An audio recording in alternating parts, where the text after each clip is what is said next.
जय माता की। जय माँ कामाख्या। सभी भक्तों और सभी मित्रों को पूर्ण हृदय से, पुण्य आत्मता से जय माता की। भक्तों, आज आपको एक महामानव के बारे में बता रहा हूँ और वह पृथ्वी पर केवल एकमात्र ऐसे सिद्ध हैं जिनके पास देवी सदैव प्रत्यक्ष रहती हैं। तो शायद अगर आपने जीवन भर में कभी कोई सिद्ध पुरुष को नहीं देखा है, अथवा अगर आपको चमत्कारों के ऊपर भरोसा नहीं है, माता की शक्तियों पर अथवा सिद्ध पुरुषों की सत्यता पर संदेह है, तो ये वीडियो आपके जीवन को बदल देगा। अब हो गया आसान सिद्ध पुरुषों से मिलना। आप अपने पूरे परिवार के साथ बस के भीतर बैठ करके लॉकडाउन के पश्चात इस सिद्ध पुरुष को देखने जा सकते हैं। ये आज आप सभी के लिए हैं देवी का उपहार। तो अब भक्तों, ध्यान से सुने, सिद्ध पुरुष से कैसे मिले। इसके बाद आपको सिद्ध गुरु की एक एक वाणी पर पूर्ण विश्वास हो जाएगा। हमारे शब्दों को आप ईश्वर के शब्द समझने लगेंगे इनके दर्शन के पश्चात। बात उन दिनों की थी जब हम योग और तंत्र के ऊपर विचित्र और गंभीर अनुसंधान कर रहे थे। चेतना को रोक करके अपना पूरा ध्यान भीतर की ओर रख रहे थे। तभी हमें भटकते हुए गुजरात के जंगलों में पहुंच चुके थे। गिरनार से आगे आते हुए हम गुजरात के गब्बर की पहाड़ियों में आए। वहाँ एक सिद्ध पुरुष के बारे में हमें पता चला। उनके दर्शन हुए और उनसे जो चर्चा हुई वह ध्यान से सुने। बाबा जी से जब हमने कुछ प्रश्न किए तो उन्होंने उत्तर दिया। बात उन दिनों की है जब मैं 13-14 वर्ष का था। एक दिन रात्रि में स्वप्न में महाकाली, महालक्ष्मी और महासरस्वती के दर्शन हुए। मैंने उनको प्रणाम किया। तीनों मेरे निकट आ गई और बोली, मांगो बेटे, क्या वरदान चाहिए तुम्हें। तो माँ मुझे आपकी भक्ति और कभी खाने पीने की कमी नहीं रहे, इतनी कृपा करे। तो माँ भगवती पराम्बा हंसी और उन्होंने मेरे होठ पर अपनी अंगुली रखते हुए कहा, आज से तुम्हें अन्न और जल की आवश्यकता नहीं रहेगी। मेरी भक्ति शक्ति तुम्हें अक्षुण्ण मिलेगी। तुम मेरे नाम से भविष्य में पुकारे जाओगे। इतना कह करके वह तीनों देवियाँ अंतर ध्यान हो गई। उस दिन के बाद से आज तक न तो मुझे भूख लगी है, न प्यास अनुभव हुई है। मेरा जीवन उस दिन के बाद से पुनः परिवर्तित हो चुका था। मेरा अटूट विश्वास माँ शक्ति भगवती पराम्बा पर हो गया। पूरा जीवन उसको ही समर्पित कर दिया। उसकी भक्ति में ही मुझे आनंद की अनुभूति होती है। वही चराचर में, अखिल विश्व ब्रह्मांड में खेल रही हैं। अपने भक्तों पर अति शीघ्र दया कर देती हैं। प्रत्यक्ष और अप्रत्यक्ष रूप में जो कुछ चेतन है उसमें स्वयं भगवती पराम्बा विराजमान है। देवता तो क्या, ब्रह्मा विष्णु महेश भी उस भुवनेश्वरी को नहीं जानते कि वो महादेवी कौन है। इस तरह मैंने अनुभव किया कि कलयुग में अति शीघ्र कृपा पाकर देवी महाशक्ति की कृपा प्राप्त की। मैंने बाबा जी से पूछा, आधुनिक विज्ञान और वैज्ञानिक जानते हैं कि आपकी सिद्धि के बारे में। तो बाबा जी ने क्या कहा, वह ध्यान से सुने। बाबा जी कहते हैं, जिनको विश्वास नहीं है वही प्रयोग करें। मुझे किसी की परवाह नहीं है, किसी की प्रशंसा, कारण मेरे लिए तो अमूल्य स्वर्ण, हीरे, धन आदि केवल मिट्टी मात्र है। यहाँ तक मिट्टी भी नहीं, केवल भ्रम मात्र है। कारण जो मनुष्य भोजन करता है उसी को धन की आवश्यकता रहती है, उसी को काम, क्रोध, मद, लोभ, मोह सताते हैं। मुझे न धन की आवश्यकता है और न कोई काम, क्रोध आदि विकार मुझे सताते हैं। इस तरह बाबा जी के भक्तों ने मुझे कुछ फोटो, अखबार तथा वीडियो आदि बताए जो गूगल के ऊपर अवेलेबल थे। उन्हें देखते ही मुझे यथार्थ ज्ञान हो गया, निश्चय हो गया। भारतीय आयुर्विज्ञान DRDO के भी बड़े डॉक्टर, अमेरिका के सर्वोच्च नासा अनुसंधान नामक विश्व प्रसिद्ध प्रयोगशाला के डॉक्टर तथा शरीर विज्ञानी इसका परीक्षण कर चुके हैं।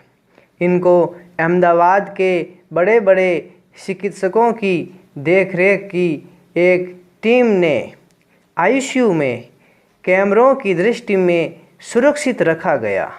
7 दिवस तक इनके कमरे की पूर्ण चाक चौबंद सुरक्षा की गई। इनके प्रत्येक क्रियाकलाप की वीडियो रिकॉर्डिंग तथा इंटरनेट ब्रॉडकास्टिंग की गई। वीडियो में 6 घंटे बाबा जी सोते हैं, 1 घंटे कक्ष के भीतर ही टहलते हैं, बाकी समय वे ध्यान करते हुए पाए गए। इन 7 दिनों में वे एक बार भी मूत्र त्याग करने अथवा मल त्याग करने हेतु नहीं गए। 8वें दिन डॉक्टरों ने, वैज्ञानिकों ने इनका ब्लड परीक्षण करवाया। आश्चर्यचकित रह गए जब इनका हीमोग्लोबिन 16 पॉइंट था, जो कि एक स्वस्थ और पूर्ण युवा व्यक्ति के लिए भी मुश्किल से पाया जाता है। उनकी नाड़ी की गति, पल्स रेट भी पूर्ण सही चल रही थी।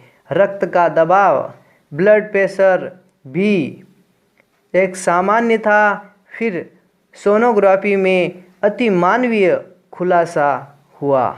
सोनोग्राफी और अन्य परीक्षणों में पता चला कि बाबा जी भोजन के पश्चात उनके पेट में रस का निर्माण होता है और इसके पश्चात रक्त, मज्जा, अस्थि और सभी अंगों का, सभी रसों का निर्माण होकर किडनी में मूत्र की मात्रा भी प्राप्त पाई गई।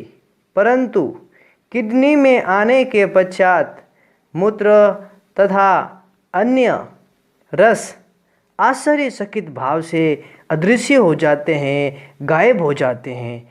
ये उन दिव्य मशीनों से दिखाई पड़ा। मूत्र कहीं दृष्टिगोचर नहीं होता है। उसी तरह मल भी मलाशय के पास आने से पूर्व ही अदृश्य हो जाता है। ये सभी 3-4 परीक्षणों से स्पष्ट दिखाई दिया। सारे वैज्ञानिक निरुत्तर हो गए। इनके पास कोई जवाब नहीं था, किंतु उनके लिए खोज का अनुसंधान एक प्रबल विषय अवश्य बन चुका था। सृष्टि के प्रारंभ से ही अनेक प्रकार की अलौकिक घटनाएं और अलौकिक सिद्ध हो चुके हैं और बाबा जी समाधि की क्रिया में पूर्ण निष्णात थे। इनके शरीर की कुंडलिनी शक्ति सुषुम्ना के मुख में प्रवेश कर चुकी थी। ये मैं स्पष्ट देख रहा था। योगी तथा सिद्धि प्राप्ति, सिद्ध की पहचान केवल उसकी कृपा से ही संभव होती हैं और इनकी कृपा के बिना तो इनको देवता भी नहीं पहचान सकते हैं। मैंने बाबा जी को साष्टांग प्रणाम किया। उन्होंने मुझे कहा, तुम पूर्व जन्म के योगी और जिज्ञासु हो। तुम पर माँ की कृपा है। शीघ्र ही तुम्हारे गुरु की तुम्हें प्राप्ति होगी। मैंने वहाँ से विदा ली और वहाँ से माँ अम्बाजी के शक्तिपीठ पर आया और तब संध्या हो चुकी थी। मैं अपने नित्य कर्म में लग गया। बचपन से ही कामरूप तथा कांगरू देश जाने की तड़ित इच्छा थी। योग के प्रति एक अनजाना सा आकर्षण था मन में। साधु संतों से शक्तियाँ पाने की ललक थी। तंत्र के प्रति अगाध श्रद्धा और समाधि तक पहुँचना मेरे जीवन का उद्देश्य बन गया था। नौकरी करना, धन कमाना, गृहस्थी जीवन में सामान्य तथा मोह माया युक्त बंधन में बंधना मेरा लक्ष्य नहीं था। मेरा लक्ष्य था बंधनों से मुक्ति, सभी बंधनों से मुक्ति। अंधविश्वास तथा पाखंड को कभी स्वीकार नहीं करने की प्रवृत्ति थी मुझ में। एक वैज्ञानिक उपाय से, तर्क से, प्रत्यक्ष प्रमाण से ही धर्म, योग, तंत्र, अध्यात्म तथा समस्त अलौकिक घटनाओं को स्वीकार करता था। बिना प्रत्यक्ष प्रमाण, बिना अनुभव और बिना किसी परीक्षण को अथवा बिना अपने आँखों के देखे बिना किसी के अस्तित्व को मानना मेरा स्वभाव नहीं है। एक वैज्ञानिक अनुसंधान की तरह ही योग विद्या योग की शक्तियों पर, तंत्र की शक्तियों पर अन्वेषण करने और उसके यथार्थ स्वरूप से परिचित हुआ जा सकता है। इस विधि के अनुसार मैंने अपने जीवन की प्रयोगशाला में कई प्रयोग किए। योग तंत्र पूर्ण वैज्ञानिक रूप से यथार्थ हैं, ये मुझे ज्ञात हुआ। उस बाबा जी से मिलने के बाद ऐसे महासिद्ध पुरुष जो हम सभी के सामने प्रत्यक्ष हैं और उनके दर्शन से मुझे देवी भगवती अम्बा जी, जिन्हें माँ परा अम्बा कहते हैं, उन पर पूर्ण विश्वास हो चुका था। बाबा जी के दर्शन के पश्चात शास्त्र, ऋषिवाक्य तथा गुरु के ऊपर, महाशक्ति के ऊपर श्रद्धा विश्वास पूर्ण रूप से हृदय में स्थापित हो गया। महाशक्ति की एकांत तथा अद्भुत भक्ति जैसी बाबा जी के हृदय में देखी, वैसी भक्ति इससे पूर्व मैंने कहीं नहीं देखी। ऐसे महापुरुषों के कारण ये धरा वसुंधरा स्वयं को धन्य अनुभव करती है। सिद्धों और योगियों के तप के ऊपर ही ये पृथ्वी टिकी हुई है। भौतिक यंत्रों के द्वारा अध्यात्म का अनुसंधान अन्वेषण संभव नहीं है और भौतिक साधनों के द्वारा योग का अनुसंधान संभव नहीं है, क्योंकि अध्यात्म धर्म इंद्रियों के पार हैं। जो सिद्ध पुरुष हैं, सिद्ध गुरु हैं, वो उन्हें आप अपनी बुद्धि से समझ नहीं सकते हैं। मैं अपने सभी भक्तों को कहता हूँ, अगर आपको मुझे समझना है तो आप बुद्धि से मुझे कभी नहीं समझ पाओगे। तुम जितना भी तर्क वितर्क कर लो, अनुमान लगा लो, तुम मुझे समझ नहीं सकते। मुझे केवल हृदय से ही समझा जा सकता है और हृदय की अनुभूति से ही समझा जा सकता है। तर्क और बुद्धि से तुम मुझे कभी भी समझ नहीं पाओगे। इस तरह ये अभौतिक हैं। इसमें मन ही एकमात्र माध्यम है, एकमात्र यंत्र है अनुसंधान का, और इसी से अध्यात्म की खोज की जा सकती है। अन्य कोई विधि नहीं है। इसी के साथ आप सभी भक्तों को अपनी पूर्ण आत्मीयता से जय माता की, जय माँ कामाख्या।